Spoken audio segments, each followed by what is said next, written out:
Mathamangalam government ഹൈസ്കൂളിലെ എല്ലാ അധ്യാപകർക്കും വിദ്യാർത്ഥികൾക്കും എൻ്റെ നമസ്കാരം. വിഷമകരമായ ഒരു കാലഘട്ടത്തിലൂടെയാണല്ലോ നമ്മൾ കടന്നു പോകുന്നത്. ദിവസവും കോവിഡ് ബാധിക്കുന്നവരുടെയും മരിക്കുന്നവരുടെയും വാർത്തകൾ നമ്മൾ കേൾക്കുന്നു. കുറേ പേർ സുഖപ്പെടുന്നു എന്നത് നമുക്ക് ആശ്വാസം തരുന്നുണ്ട്. 12 ലക്ഷത്തിൽ പരം ആളുകളാണ് ഏതാനും മാസങ്ങൾക്കുള്ളിൽ മരണപ്പെട്ടത്. ഈ അസുഖത്തിന്റെ വലയത്തിൽ നമ്മൾ ചെന്ന് വീഴാതിരിക്കാൻ മുൻകരുതലുകൾ എടുക്കണം. അതോടൊപ്പം തന്നെ ഈ പ്രതിസന്ധി കാലഘട്ടത്തെ മനോബലത്തോടും ആത്മശക്തിയോടും നമ്മൾ തരണം ചെയ്യുകയും വേണം. മനുഷ്യന്റെ ജീവിതം ഒരിക്കലും ഒരു സമതലമല്ല. കുന്നും കുഴിയും മലയും ഒക്കെ തരണം ചെയ്ത് നമ്മൾ യാത്ര ചെയ്യണം. ചില കുട്ടികൾ കരുതുന്നത് ജീവിതമെന്നാൽ സന്തോഷം മാത്രം ആണെന്നാണ്. ഒരു ചെറിയ കാര്യം മതി സങ്കടം സഹിക്കാനാവില്ല.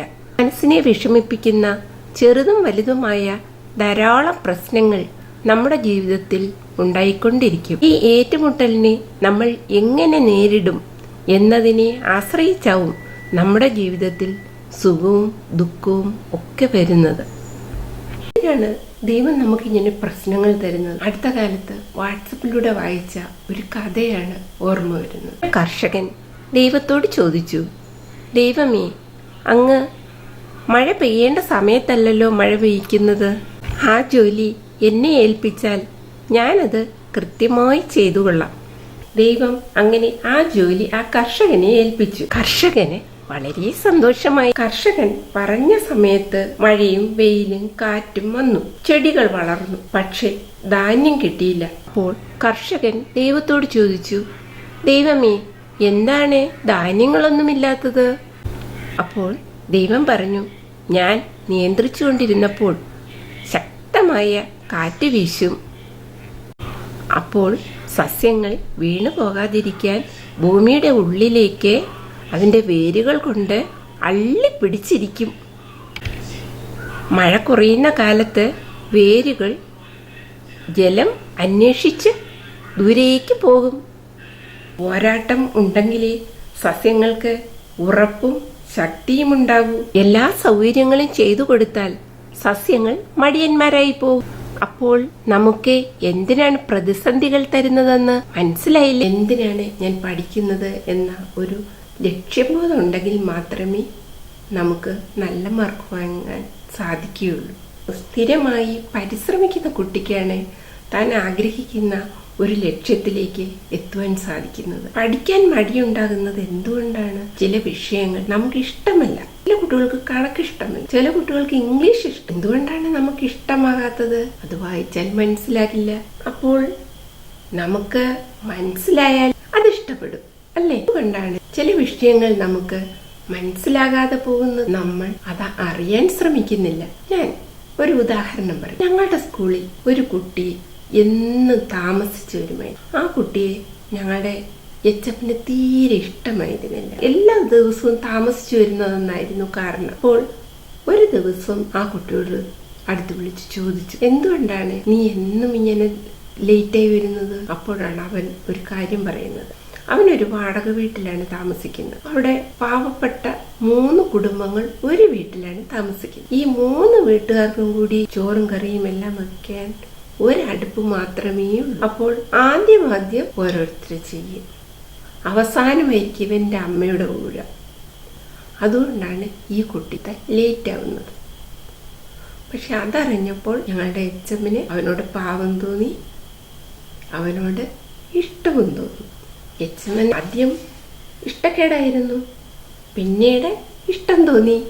അതെങ്ങനെയാണ് ഇഷ്ടം തോന്നാൻ കാരണം?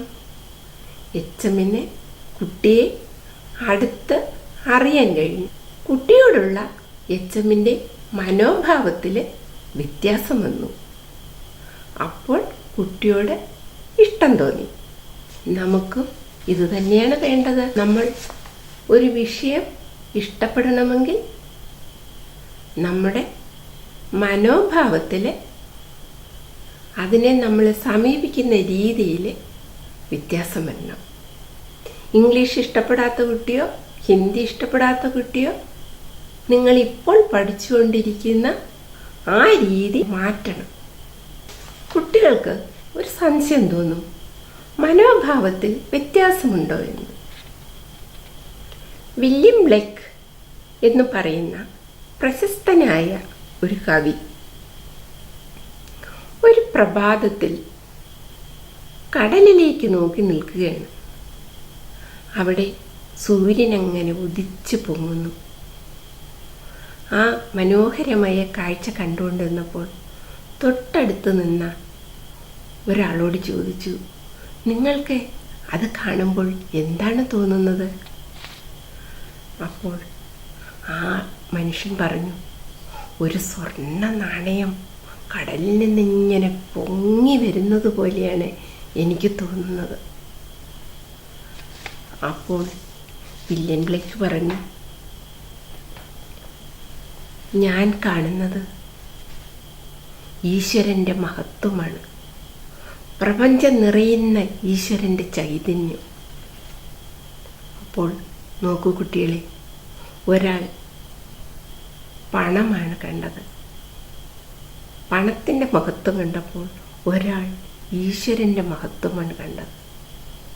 ആ രണ്ടു പേരുടെയും മനോഭാവത്തിലെ വ്യത്യാസം നോക്കൂ. നിങ്ങളെ ഞാൻ എൻ്റെ കൊച്ചു അടുക്കളത്തോട്ടത്തിലേക്ക് കൊണ്ടുപോകും. ഇവിടെ നിങ്ങൾക്കിപ്പോൾ പലതരം പച്ചക്കറികൾ കാണാം. ഈ ഓരോ പച്ചക്കറികളും കാണുമ്പോൾ എപ്പോഴും ഓരോ ചെറിയ കുട്ടിയാണെന്ന് എനിക്ക് തോന്നാറുണ്ട്. ഓരോന്നിനും ഓരോ രുചിയും ഓരോ ഗുണവുമാണുള്ളത്. ഇതുപോലെ തന്നെയാണ് മനുഷ്യരായ നമുക്ക്. ഓരോ വ്യക്തിക്കും ഓരോ ഗുണവും ഓരോ സ്വഭാവവുമാണ്. പുസ്തക വായന ജീവിതത്തെ നല്ല വഴിയിലേക്ക് തിരിച്ചുവിടുമെന്ന് ഗാന്ധിജി ഗാർഹിക ജീവിതം എന്ന പുസ്തകത്തിൽ പറയുന്നുണ്ട്. വ്യക്തിത്വ ജീവിതത്തിൽ വായനയ്ക്ക് വളരെയധികം പങ്കുണ്ട്.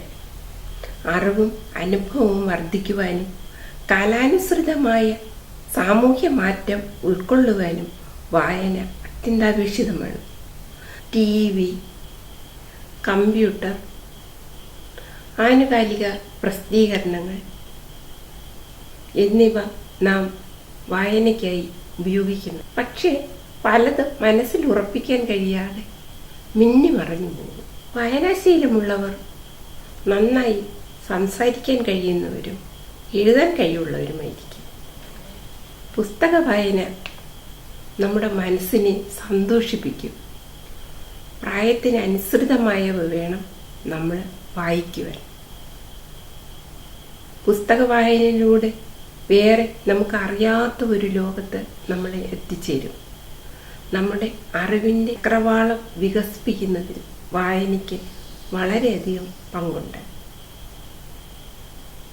ഒരാളൊരു പുസ്തകം വായിക്കുമ്പോൾ സത്യം എന്ന ഒരു വാക്ക് കാണുന്നു. സത്യം പറഞ്ഞ് ശീലമുള്ള ആൾക്കായിരിക്കും ആ സത്യം എന്ന വാക്കിൻ്റെ പൂർണ്ണമായ അർത്ഥം മനസ്സിലാക്കുക. കടങ്കഥകളും പഴഞ്ചൊല്ലുകളും ഒക്കെ നമ്മുടെ വായനയും നമ്മുടെ ഭാഷയെയും രസപ്രദമാക്കി മാറ്റും. ഏത് വിഷയത്തിലാണ് നമുക്ക് ഏറ്റവും താല്പര്യം എന്നത് ധാരാളം പുസ്തകങ്ങൾ വായിച്ച് നമ്മൾ അറിവ് നേടി നമ്മുടെ യഥാർത്ഥമായ ഇഷ്ടവും ലക്ഷ്യവും നമ്മൾ കണ്ടെത്തണം. ലൈംഗിക ചൂഷണത്തിൻ്റെ ഭീകരമായ ഒരു മുഖം നമ്മൾ കാണുന്നുണ്ട്, പ്രത്യേകിച്ചും പെൺകുട്ടികളെ.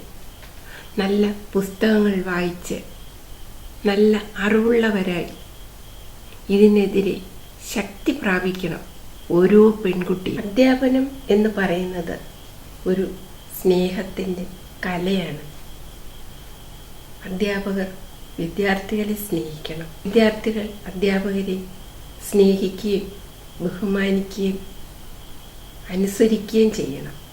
ദൈവം അധ്യാപകനെ സൃഷ്ടിക്കുന്നു. അധ്യാപകൻ നല്ല ഒരു വിദ്യാർത്ഥിയെയും സൃഷ്ടിക്കുന്നു. അധ്യാപകൻ ഒരു കോണി പോലെയാണ്. കുട്ടികളെ മുകളിലേക്ക് പോകാൻ സഹായിക്കും. കോണി എന്നും കോണിയായി തന്നെ നിലനിൽക്കും. എനിക്ക് അധ്യാപകരോടും മാതാപിതാക്കളോടും പറയാനുള്ളത് ഖലീൽ ജിബ്രാന്റെ പ്രവാചകനിൽ നിന്നുള്ള ഒരു ഭാഗമാണ്. കുഞ്ഞിനെ ഒക്കത്തേറ്റി നിൽക്കുന്ന ഒരു അമ്മ പ്രവാചകനോട് പറഞ്ഞു, ഞങ്ങളുടെ കുഞ്ഞുങ്ങളെക്കുറിച്ച് പറയുക. നിങ്ങളുടെ കുട്ടികൾ നിങ്ങളുടേതല്ല. ജീവിതത്തിന്, സ്വന്തം നിലനിൽപ്പിനോടുള്ള പ്രണയത്തിൽ നിന്ന് ജനിച്ച കുട്ടികളാണ്. നിങ്ങൾ വില്ലാണെങ്കിൽ ലക്ഷ്യസ്ഥാനത്തേക്ക് കുതിക്കുന്ന അമ്പുകളാണ് കുട്ടികൾ. വില്ലിന് ഉറപ്പുണ്ടെങ്കിലേ അമ്പുകൾ ലക്ഷ്യം കാണും. അതിനായി ഉള്ളിൽ തട്ടിയ സന്തോഷത്തോടെ നിന്നുകൊടുക്കുക. നമസ്കാരം.